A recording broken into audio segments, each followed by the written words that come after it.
One more principle of Chabad's activity is visible. Everything they do, they attribute to people who have absolutely nothing to do with it, and so they dump their responsibility on these innocent citizens. That is, a typical manifestation of chutzpah is flourishing in Russia, dumping on ordinary citizens what was done by Chabad members. And this happens through the adoption of laws. For example, the country is being shaken with terrorist attacks. The FSB and the investigative committee traditionally cannot find the organizers. It's ordinary citizens who are often accused of terrorism. Svetlana Prokopieva, a journalist from Pskov city, was accused of justifying terrorism, although in her article she only analyzed the reasons for a terroristic attack. Chabad lives quietly, guided by the Tanya, recognized as extremist literature by professionals. However, the state turns a blind eye to the fact. At the same time, ordinary citizens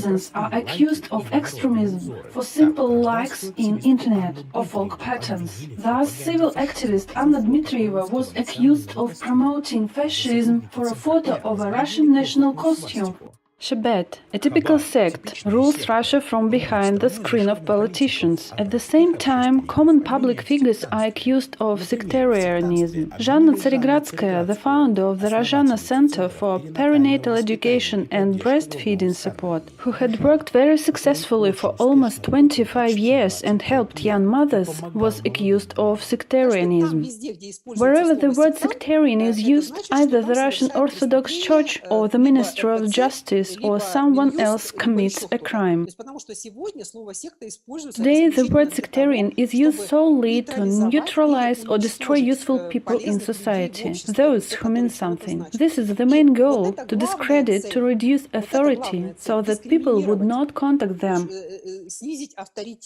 All the lies that have been poured on us are still circulating on the internet. And Svetlana Lada Rus was in exactly the same situation.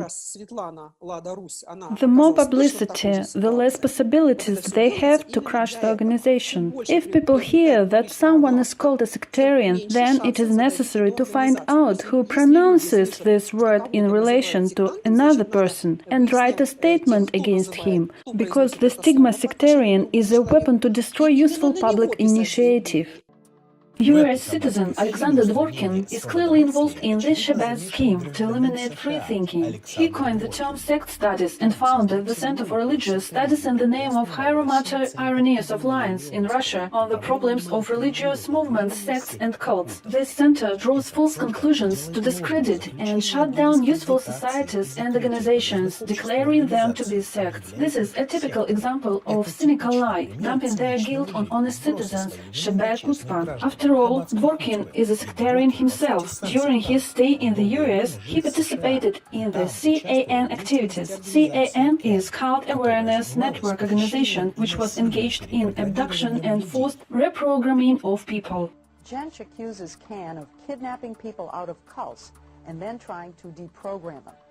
Defenders of the practice call these rescues, which are perfectly legal when they involve youngsters under 18. Members of the organization were convicted. They paid huge fines. Dvorkin received US citizenship. Therefore, he swore to support and defend the constitution and laws, to faithfully serve the US. In the USSR, Dvorkin was registered in a psychiatric dispensary with a diagnosis of cyclothymia, a form of manic depressive psychosis. According to the expertise of the Serbsky Psychiatric Center, complete cure of the disease is impossible. The disease makes the patient unsuitable for scientific, social and political activities, since he cannot adequately evaluate his actions. At the same time, Alexander Dvorkin is chairman of the Expert Council for Religious Studies Expertise under the Ministry of Justice of the Russian Federation. It turns out that such people now rule public opinion and have legally significant positions in our country. Why was the law on foreign agency adopted? Probably Again, to cover up the Chabad foreign agency, human rights defenders and whistleblowers are recorded as foreign agents. Thus, the artist Sergei Yolkin, who drew political cartoons, the Tomsk public organization Women's Voice, which was engaged in the protection of women's rights, were recognized as foreign agents. Recently, the well-known human rights activist Svetlana Lada Rus was declared a foreign agent. Rus was recognized as the people's leader. Lada Rus is a well-known whistleblower. She filed legally substantiated applications to the investigative committee and the FSB demanding to check the activities of Putin, Medvedev, Serdyukov for treason, sabotage, involvement in organizing terrorist attacks. Statement to revealing documentaries through the apocalypse of a people's non-Kremlin party,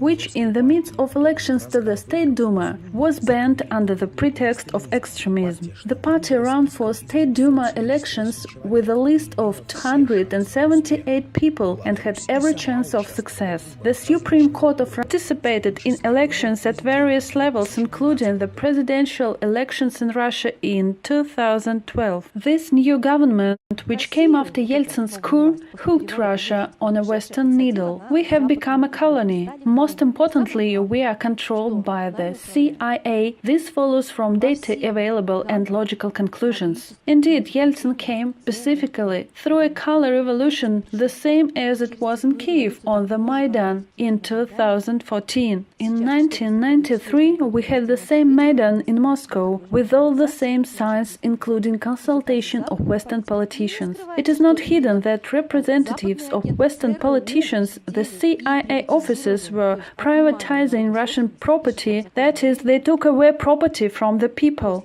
The US writes laws for us after the 1993 Moscow coup. The laws are to make us a colony, to take away everything from us, to acquire everything for themselves. They accused Lada Rus of sectarianism and fraud because of her political activity. They fabricate criminal cases against her and her associates. Now they have registered Lada Rus as a foreign agent, obviously aiming to prevent her from running for 2024 presidential election. It turns out that everything has been turned upside down. One gets the impression that Russian special services, Russian Ministry of Justice are governed from abroad, following foreign manuals. Therefore, official bodies of Russia are foreign agents. The activities of many public leaders are simply prohibited. In this way, all democratic principles are grossly violated. All the democratic rights of citizens are being eaten up by this inventive law. But the persecution is most often subjected not to real foreign agents, but to those who exposed them. So it was with Roman Yushkov, the Perm human rights activist, writer, associate professor of Perm University.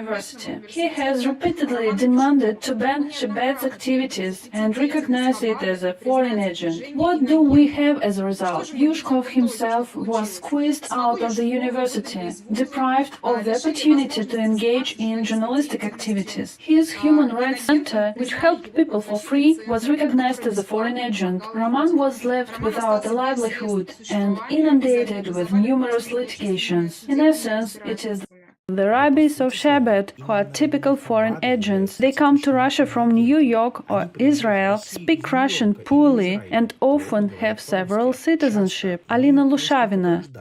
On foreign agencies, Chabad members cannot be prosecuted because they are allegedly a religious organization, although we can see that they are primarily engaged in political activities. A criminal article for allegedly insulting the feelings of believers for alleged extremism and inciting hatred can punish any criticism of a Chabad member, as well as political authorities. That is, when we suggest to recognize Chabad people as foreign agents because they are foreign agents, we are answered, no, you incite discord, you are anti-Semites. Attempts to recognize Tanya as extremist literature, Nazi, racist, rest on the fact that it is allegedly a cultural monument, that it was written in an incomprehensive century, and in connection with new trends regarding fakes and discrediting. They simply began to block us on the internet when we say that Chabad members are involved in in the organization of the special military operation, that they are foreign agents, that Chabad member Kolomoisky is sponsoring Zelensky. When we saw that they are connected and jointly involved in inciting discord, they say that we are discrediting the army. Well, we protect our army. We protect our people. Or maybe the fact is that the entire ruling elite, including mayors and governors, is subordinate to this sect? Does it mean the Chabad sect rules the country? Beryl Lazar wrote in his book Jewish Russia as follows: Now in Russia, руководители областей, министры правительства, евреи. Это стало нормой.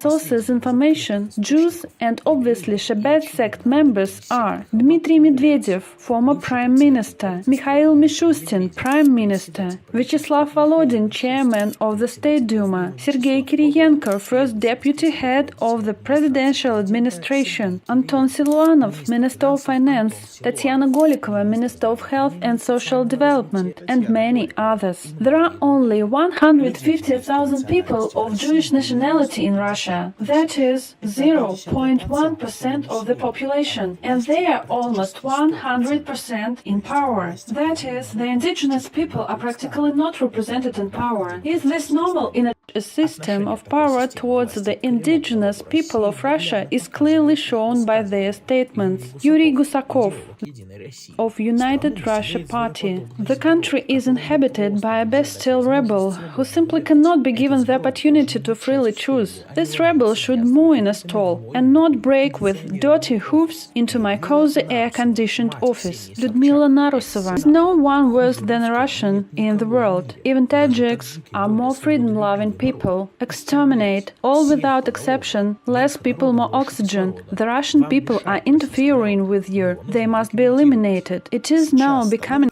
clear that Chabad is behind the US president who supplies weapons to Ukraine. Chabad is also behind President Zelensky and Putin. Chabad leaders, frankly speaking about their plans to pit the two fraternal peoples, force them to destroy each other and take them off their indigenous territories for the new Israel. The special operation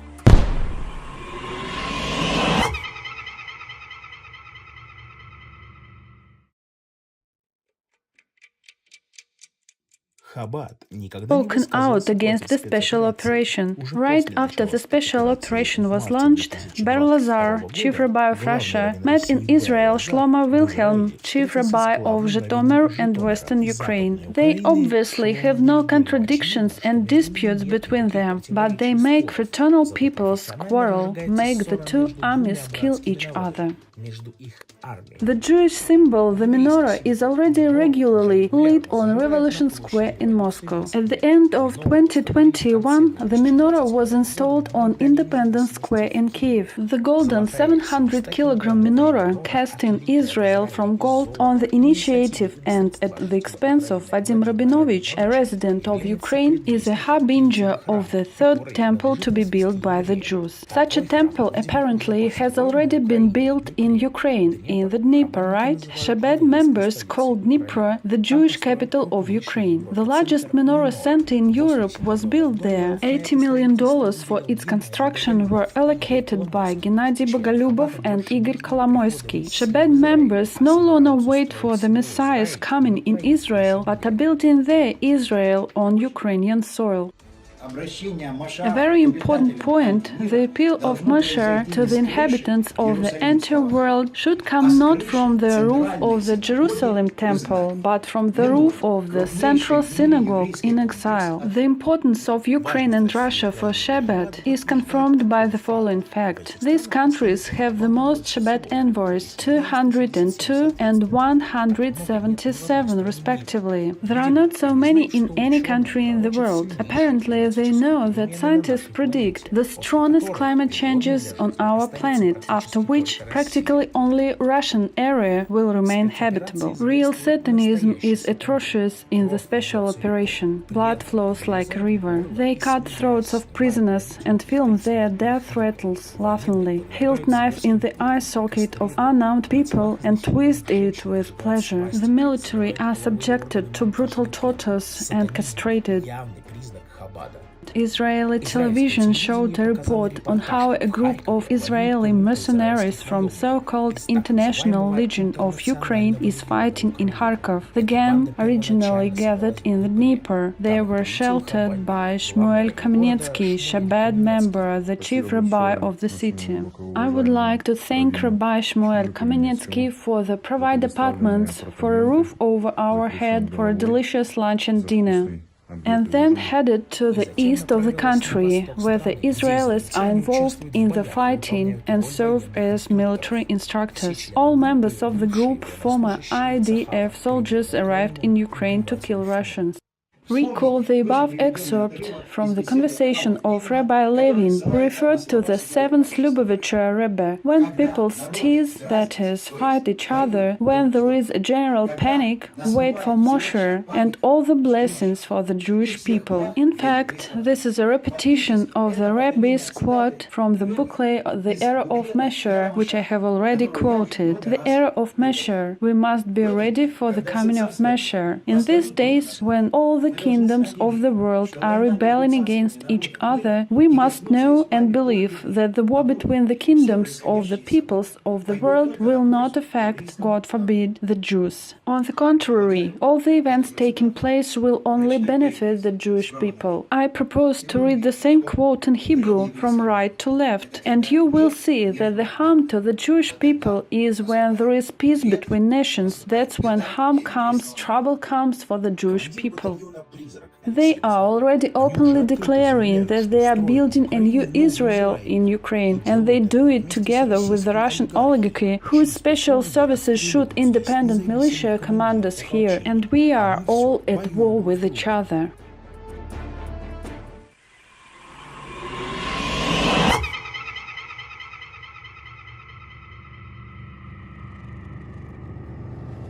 The military conflict itself is a part of Chabad's fascist plan to destroy the world called the Four Horsemen of the Apocalypse. The whole world knows this prophecy from the revelation of John the Theologian. The Four Horsemen were published on the Economist cover, which is known for its predictions of world events and is considered the mouthpiece of the Jewish Rothschild clan. We have already seen the first horseman, pestilence. That was a global pandemic and vaccination which has already led to numerous deaths. We can see the second horseman, a military conflict, which has actually become the Third World War. Indeed, 50 countries have been involved in it. It threatens to end with the use of nuclear weapons. All the leading politicians of the world won. И мы как мученики попадем в рай. And this is the principle of Chabad, to warn about their plans in order to relieve themselves of responsibility. If people remain silent and do not object, they thus express their consent to become victims of Chabad. This is the rule. And the Satanists themselves are doing everything to instill fear and horror in people with the help of the media, laws, and the law enforcing system. That is, they close our mouths with a gag. And this is the main condition for sacrificing a person, its silence. Here is how, according to Chabad teaching, the end times and the coming of Messiah are described. Есть святой, будь он благословен. Они, народы мира, будут стерты с лица земли и уничтожены, и смерть их будет при замкнутом рте, как смерть животного, умирающего без голоса. Today we can see the masses of people being silent and afraid to say a word in their defense. What if they are punished? They are silent even if something terrible happens to their loved ones, their children. It amazes me when one faces the danger to be left without his loved one, dear one, but does not want to do anything. It's so shameful. In my worldview, it is unworthy of human. How are you going to live after that? Well, yes, you might be scared. Yes, you can say something wrong. You can make a mistake, but at least you will try. It is easier to lie down. Oh, I have high blood pressure. My heart hurts. I feel generally bad. Tell me where to send the piece of paper. Everyone wants to send a magic piece of paper somewhere. The last horsemen are at the ready too, honor and death. Experts are already beginning to prepare public opinion for this. Many are facing a real famine due to the imposition of sanctions against Russia. Africa and the Middle East will be hit the hardest. That is, they say that there will be famine and you will freeze because, according to their internal reports, there may be famine in Russia and Russia will freeze. Please note, there is Putin's portrait behind the horseman of the apocalypse, Pinocchio with a long nose as a symbol of lies. He is behind Putin. Putin seems to hide a big deceit, contributing to the realization of the four horsemen plans. Vaccination, pandemic, famine, military conflict, and the use of nuclear weapons, all those will lead to billions of deaths, that is, to the destruction of the world.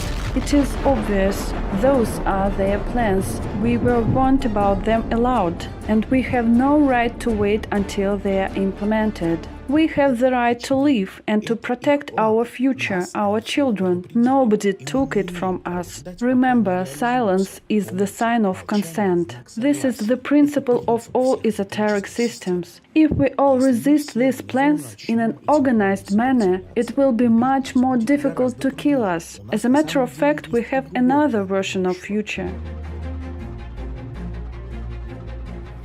The Fatima prophecy is known. It foretold that the peoples of Ukraine and Russia will be able to emerge from today's terrible test as winners. Malachi Martin, a Jesuit priest who served as a secretary to the cardinal in the Vatican, wrote the book The Last Prophet. It says, чего стремятся всеми силами избежать, а именно торжество воссоединения Украины и России. Это не поглощение Украины и России, не отчуждение братских народов, а преодоление людьми, простыми людьми, русскими и украинцами, враждебности, которую насаждают, пользуясь принципом разделения. The Yid yoke in Rus was predicted by the monk Abel. There was a revelation to me about 3 fierce yokes, the Tatar, the Polish, and the future one, the Yid one. The Scorpion Yid will scourge the Russian land. Yet liberation from Yid yoke was also predicted. It will return to the Russian origins of life. Its mind will learn from the bloody misfortune. The great fate is destined for Russia.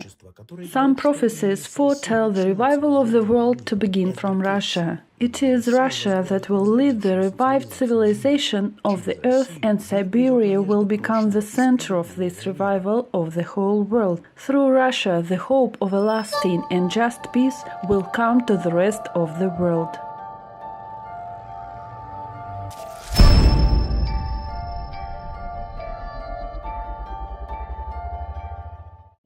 We have every opportunity to defeat Satan, who is destroying the world. After all, there is a power in the world before which Satan is powerless. This is the energy of our star, the sun. But we have not noticed it yet and do not know how to use it. Today, scientists have come to the conclusion that the sun gives birth to the planets of the solar system. Modern science is unable to intelligibly answer what the stars are made of, while ancient legends indicate that any star, including our native sun, in its depths generates the matter from which planets are subsequently formed, and that any star system is generated by the star itself.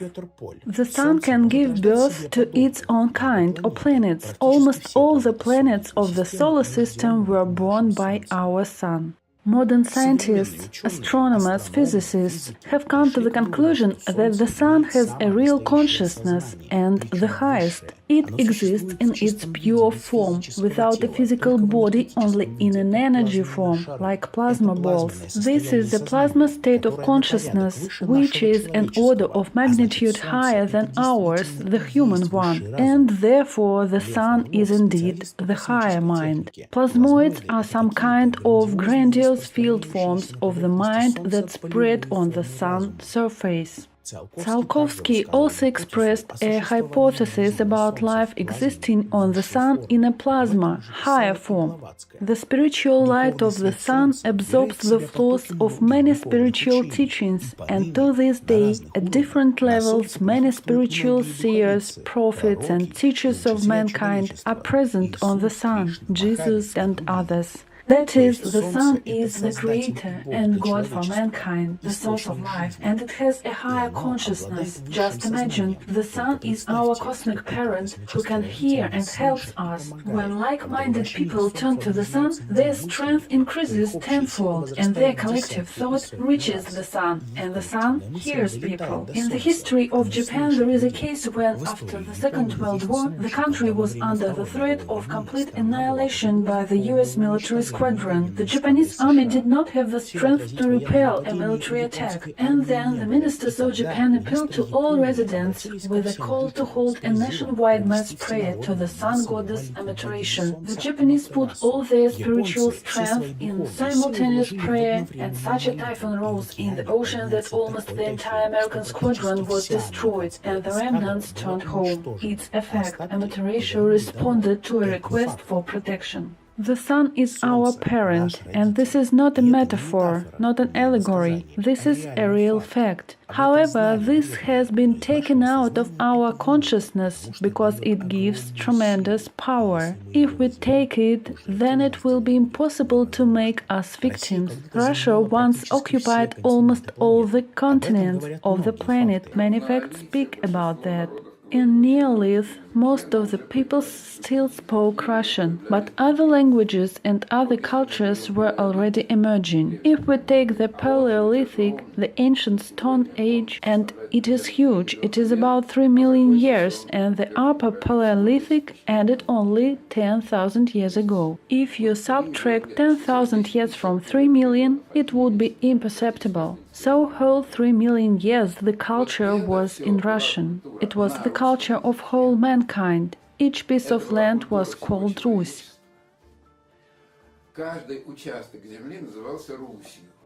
The famous St. Petersburg linguist, Doctor of Philology Alexander Dragunkin says that Russian is the parent language. He professionally substantiated the fact that the ancestral home of English, German, Swedish, Latin, French, Spanish, ancient Greek, Polish, Lithuanian, and all other European and many Asian, including Persian and even Sanskrit languages, is ancient Rus.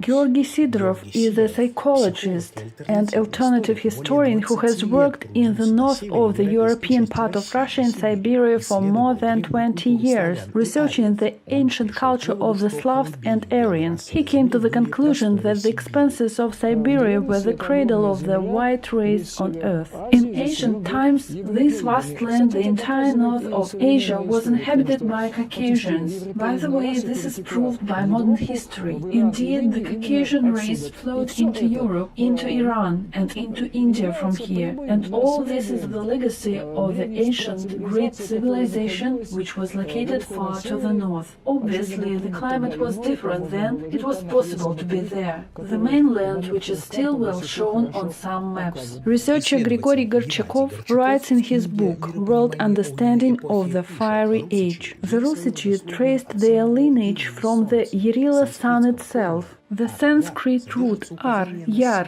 contains an indication of the light, hence the Aryans, bright, noble. By the way, the very name Russian from Rus, bright, sacred, enlightened. We know that darkness is destroyed by light, and the most important light for earthlings is the light of the sun. Archaeological finds prove that earlier monotheism was widespread throughout the earth, the worship of Mithra, the single sun. There was a single cult revered in every corner of our planet. This is Mithraism. Temples of Mithra, Mithriums, have been found in England, Germany, Spain, Rome, India, and Russia. The similarity between Christianity and Mithraism gives reason to think that Christianity, introduced by fire and sword, took many feasts and parables precisely from Mithraism. The canonical events from the life of Jesus, the virgin birth, the birth with a sign in the sky, the Magi, the adoration of the Magi, and the ascension to heaven at the end of life are simply copied from the story of Mithra. If you pronounce the word Mitra according to the rules for reading English letters, you get Maitreya, and Maitreya is known and honored by the whole East. Golden statue statues were erected to him. After all, he is the sun god. He is known to the world under different names. In India, he is called Kalki Avatar. In China, Mila. In Japan, Miroku. In Lemnist mythology, Maidar. But more often than others, the name Maitreya sounds. These are the names of the same sun. Our ancestors knew his power, and we forgot. Although now scientists are beginning to understand how profound is the role of the sun for our planet and for us. Now the whole East is waiting for the coming of Mitra, Maitreya, and the establishment of the Golden Age on Earth. As a sign of the approaching arrival of Maitreya, living ethics was given to humanity. And this is not some Indian or Buddhist god alien to us, but ours, primordial, ancient Russian. It's just that the Vedas were preserved in the East, which was scorched by fire and sword of the violent Christianization of Rus, comparable to the fascists in cruelty. The revelation of John the Evangelist also indicates the option of saving the world. A woman will save it. A great sign appeared in heaven, a woman clothed with the sun, with the moon under her feet, and a crown of 12 stars on her head. Nostradamus wrote that the wife clothed in the sun sees that, and where others do not see. Her eyes and body are made of fire. In her hands is the sacred meaning. Late and in great despair, the world will be given to her. The rulers and the clergy are to blame for this. The time represented by the general transition will be judged by the great Jupiter. Human blood is spilled under the sky.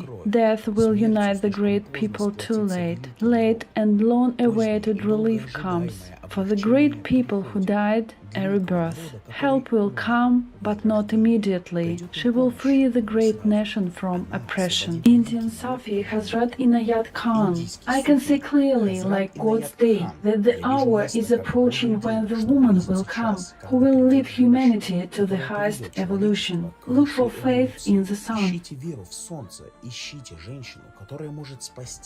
The woman is foretold, and she is already here. She is hidden by the forces that lead humanity to death, and we need, on the contrary, to overcome the veil of secrecy, vacuum, and understand who will be the savior, the leader who will organize the people to fight for their lives. And it is very important for all of us to act actively, not to be afraid, and not to be silent. After all, the main thing for the extermination of mankind is to shut the mouths of citizens so that we silently agree to our fate as victims. In the old days, they said that all diseases and trials are given to us because of our sins. It was said about our times, love will grow cold in people. It was said about false teachers like these, judge them by their deeds. The people of our civilization openly entered into sin. There is one main indication in the ancient scriptures: even the most hardened sinner can be saved if he begins to speak only the truth. Such is the power of this virtue. If there are forces that use lies to enslave us, then there must be forces that oppose them with the truth. That is why it is so important to overcome the fear of hidden Satanism, to remove the seal of silence from our mouths. We simply must speak the saving truth everywhere, to defend our civil and human rights. After the coup, Russia has been controlled from abroad. It is like a hidden colony. And all the colonies stopped being colonies when national liberation movement appeared, headed by the leader of the people. Our salvation is only in uniting with each other and with real people's leaders, human rights activists. Look for them. They are there. They are prosecuted and pressed by the anti-popular system of power. But it means that we, the people, really need them. A gag in our mouth is our death. The exposure of the world's evil, hidden under the mask of Chabad,